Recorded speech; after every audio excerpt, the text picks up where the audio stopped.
I'm David Pakman in Denver, Colorado at the National Conference for Media Reform, here with Josh Stearns, Campaign Director at Free Press. Tell us some of the issues you're working on. Well, David, most recently I've been working on media consolidation issues, which has reared its ugly head again. This FCC, who was appointed by the Obama administration, this FCC chair, has gone back to the policies of the Bush administration for inspiration. And so what we've seen him pushing is the same flawed media consolidation rules that would allow for more media consolidation again this time around. Now, that chair just stepped down, and we'll see what happens next with that, but the rules are really troubling. So let's start with media ownership now. Give us some facts and figures, some of which may be shocking to people who haven't heard these before. Well, we have a system where a large portion of what we see, read, and hear is controlled by just a few companies. And that got much worse in the last 2 years when the FCC approved the Comcast-NBC merger. So there you had the largest internet and cable company now merged with one of our oldest television broadcasters in this vertical integration where they control the means of production, the means of distribution, and they have a huge influence over what news gets seen these days now. So we've got that. That's a huge issue. We've also got a historic problem with media diversity.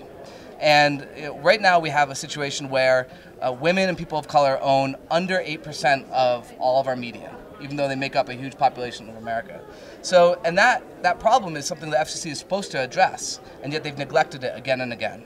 So let's talk about what is going to happen in the next, I don't know, year or two if the relaxation continues, so to speak. Yeah. Well, right now we've been able to fight back against this new media consolidation proposal, stopped it in its tracks after 6 months ago they thought it was going to sail through, and we've had 200,000 people get involved, and we've delivered those petitions. We've had 60 civil rights groups get involved. We've had over 70 members of Congress get involved. So we really were able to stop them in their tracks. Now, with the chairman stepping down, that leaves a huge hole for Obama to fill. And we need somebody who can come in and serve the public interest, not the corporate interest, at the FCC, because not only are we looking at media consolidation hanging in the wings, but also huge issues around the future of the internet too. So this next FCC chairman, is going to have a huge say and a huge bearing on the future of much of our media.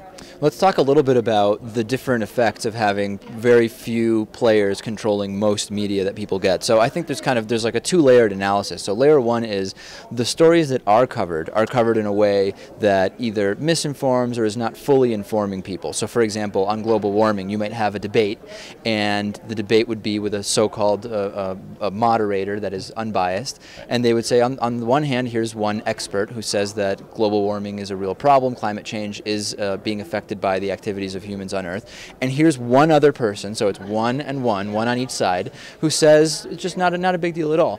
And it portrays the idea that there's debate, right? Even though over 99% agree with one side of that. Sure. But the other layer is just the stories that aren't being covered at all, so stories that just aren't even being touched.